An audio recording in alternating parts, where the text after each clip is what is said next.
este vídeo te quiero hacer un pequeño análisis psicológico de la película de Del Revés número 2. Si aún no la has visto y quieres verla, te animo a que pospongas este vídeo porque voy a comentar trozos de la película y no creo que te haga mucha gracia que te vaya adelantando cosas. Si la has visto o no la has visto y no quieres verla, pues quédate y te voy contando un poquito sobre qué cosas creo que molan mucho de la película. La que más me gustó de todas fue cuando ansiedad secuestró al resto de las emociones, porque si me habéis tenido en la consulta ya me habréis escuchado muchas veces hablar de los secuestros emocionales, y es que hay veces que cuando una emoción es muy intensa secuestra a la otra. Aquí en este caso solo vimos ansiedad secuestrando al resto de emociones, pero igualmente la timidez le hubiera podido secuestrar, la alegría te puede secuestrar a las demás o la envidia. Entonces, ¿qué ocurre? Que cuando una emoción, en este caso la ansiedad, secuestra al resto de emociones, no tomamos decisiones inteligentes. De hecho, algunos psicólogos tienen un dicho que es que cuando la emoción está alta, la inteligencia está baja. ¿Por qué? Porque actuamos desde nuestras emociones y no desde nuestro intelecto. De hecho, a nivel fisiológico en nuestro cerebro, cuando una emoción nos secuestra, nuestra parte racional es como si dejara de funcionar. Por eso cuando nos enfadamos mucho o tenemos mucha ansiedad, hacemos cosas que luego cuando la vemos desde la tranquilidad, desde nuestro cerebro más racional, pensamos, oye, pero ¿por qué hice eso? Sí, pues porque las emociones te secuestraron. Entonces, ¿qué fue lo bueno en la película? Pues que a Riley la dejaron en el banquillo y dio tiempo a que el resto de las emociones pudiera volver a trabajar y no solamente ansiedad.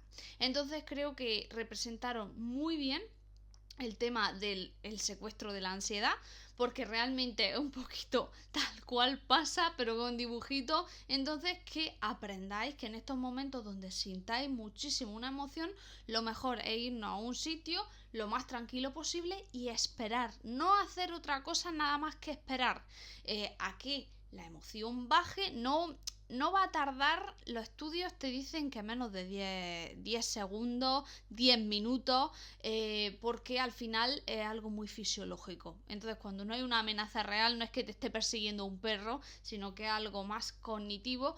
Esta emoción baja, entonces te animamos a que no hagas nada y esperes a que baje, de cara a que puedas hacer y decir cosas que realmente sientes y no cosas que te hace hacer la ansiedad o la tristeza o lo que tú sientes en ese momento y que luego tú te arrepientas, ¿vale? Entonces esto del secuestro emocional me encantó, creo que estuvo muy bien representado y que si tenéis problemas de ansiedad os acordéis siempre de esa escena porque es algo muy parecido a lo que está ocurriendo y justo tenemos que hacer eso, esperar, ¿vale? Algo que creo que fue muy top a nivel psicológico es hablar del tema de las creencias. ¿Os acordáis que eran como pequeños hilitos que iban subiendo? Y al principio Riley era como muy segura de sí misma y decía, soy buena persona, puedo hacerlo, no sé qué, no sé cuántas. Pero es verdad que cuando llegamos a la adolescencia y en general cuando somos adultos, ya no estamos tan seguros de nosotros y nosotras mismas, lo cual está bien porque esto nos ayuda a mejorar. Pero el problema que ocurría es que cuando una emoción predomina, en este caso fue ansiedad, nuestras creencias pueden cambiar dramáticamente aunque no sean reales, porque veíamos que Riley era muy buena o que le encantaba el hockey o lo que sea. Pero esta ansiedad lo que le hacía creer, estas creencias, le hacían creer es que no lo era. Entonces tenemos por un lado cuando sintamos mucho ansiedad, tristeza porque hayamos suspendido, porque hayamos defraudado a alguien, por lo que sea, ver que se trata de algo puntual y que son estas emociones las que están elicitando esas creencias. Pero porque yo haya suspendido un examen, porque haya tenido una discusión con unos amigos, no quiere decir que yo sea para siempre muy mala persona, muy mal estudiante, etcétera. Entonces tenemos que trabajar mediante experiencia, mediante trabajo personal, en crear creencias realistas. En la consulta sé que soy muy pesada con este tema y siempre hablo de la importancia de tener pensamientos realistas, de hacer cosas que nos hagan sentir orgullosos y orgullosas, que nos hagan sentir bien con nosotros y con nosotras mismas, etcétera. ¿Por qué? Porque necesitamos tener un buen sistema de creencias, porque si yo me enfrento a un reto y yo tengo un sistema de creencias que me dicen que soy una persona muy trabajadora, que sé sea difícil o fácil la situación, yo voy a trabajar, que si quiero llegar a este punto, cueste lo que cueste, yo voy a hacer todo lo que esté en mi mano para poder conseguirlo, etcétera. No es lo mismo a si yo llego a una situación difícil y tengo un sistema de creencias muy derrotista. No puedes, no lo intentes, si total esto es muy difícil, si no sirves para nada, ¿para qué vas a hacer nada? Si siempre pierdes, etcétera. Entonces, cuidar mucho qué sistema de creencias, qué creencias hay dentro de vosotros y de vosotras, porque mirad la mala pasada que le estuvieron jugando a Riley durante la película. Entonces, no se trata de tener creencias mágicas, soy la mejor, yo puedo, no sé qué, no sé cuántas. No, vamos a tener creencias realistas, es decir, en base a nuestros hechos y en base a la realidad. Sí, si yo he estudiado muchísimo para un examen y es muy difícil, oye, pues tengo muchas probabilidades de aprobar porque he estudiado muchísimo.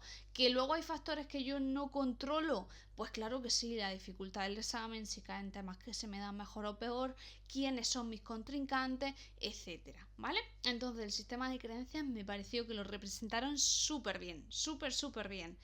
Y algo que también me gustó mucho fue que creo que supieron muy bien representar en tan poco tiempo en qué consistía la adolescencia. De hecho, muchos y muchas de nosotras lloramos en la peli porque recordamos muchísimo nuestra adolescencia. Y es lo que os digo, en muy pocos minutos todos conectamos con aquellos momentos. Por ejemplo, cómo de importante es para la y los adolescentes que su grupo de iguales, es decir, el grupo de personas de su edad, les acepte. Y cómo les duele el que no les acepten. Hombre, a todos nos duele cuando alguien nos rechaza, un grupo de personas nos rechaza. Pero en la adolescencia, los amigos, las personas de nuestra edad, están por encima a nuestros padres. Entonces ya pasamos de querer hacerlo todo con nuestros padres a pasamos de vosotros y solo quiero saber qué le importa a nuestra amiga y a mi amiga. Entonces, aquí se ve un poquito el tema de la amistad, el cambio del cole al instituto, el hacer nuevos amigos cuando no van amigos del cole a tu instituto,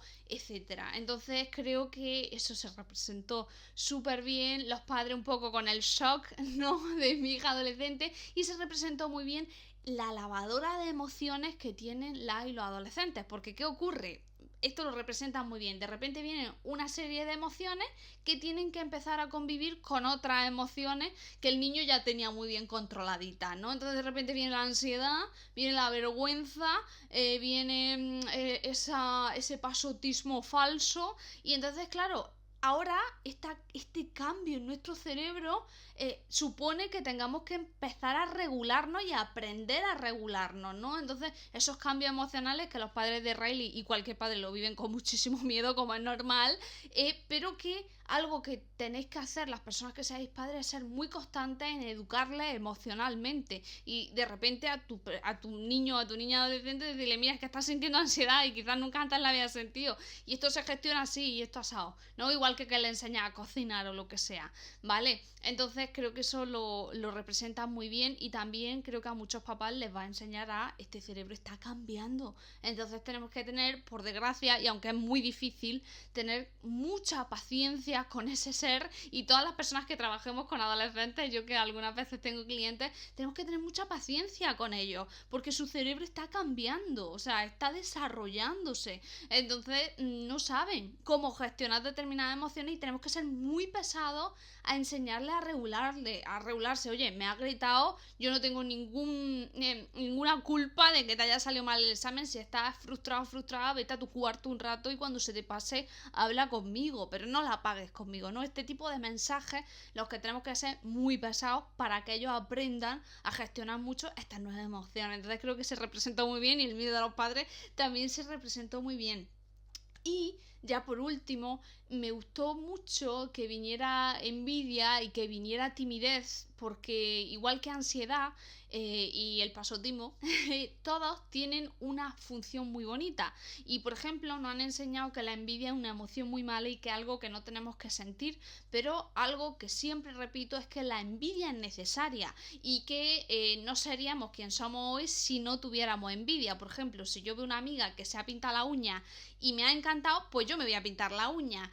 Si una amiga se ha hecho no sé qué en el pelo para ser un poquito más rubia y a mí me ha gustado, pues es muy probable que a lo mejor yo no me hago lo mismo, no me pinto del mismo color, pero yo hago un poquito lo mismo, no porque quiera ser ella o quiera ser él, sino porque son cosas que dices, ay, creo que quedan bien, ¿no? Es como si alguien hace una presentación en clase que te encanta y le dice, oye, ¿me puedes decir qué programa ha utilizado? Entonces, la envidia no siempre es destructiva, la envidia de una manera natural nos ayuda a crecer, a ver en los demás cosas y decir, yo quiero eso. De hecho, a lo mejor tú quieres ser psicóloga o quieres ser, yo qué sé, fontanero, porque has visto a alguien que te ha gustado lo que hace y tú dices, ostras, yo quiero esto y esto ha hecho que tú tengas X formación o te dediques a X cosa. Entonces la envidia por sí misma es muy buena. El problema es cuando la utilicemos de manera destructiva. Entonces me gusta el pelo de Alicia y en vez de decir, ay, qué guay, voy a intentar yo hacerme cosas en mi pelo para que se vea mejor, pues le digo a Alicia que su pelo es tal o que es cual,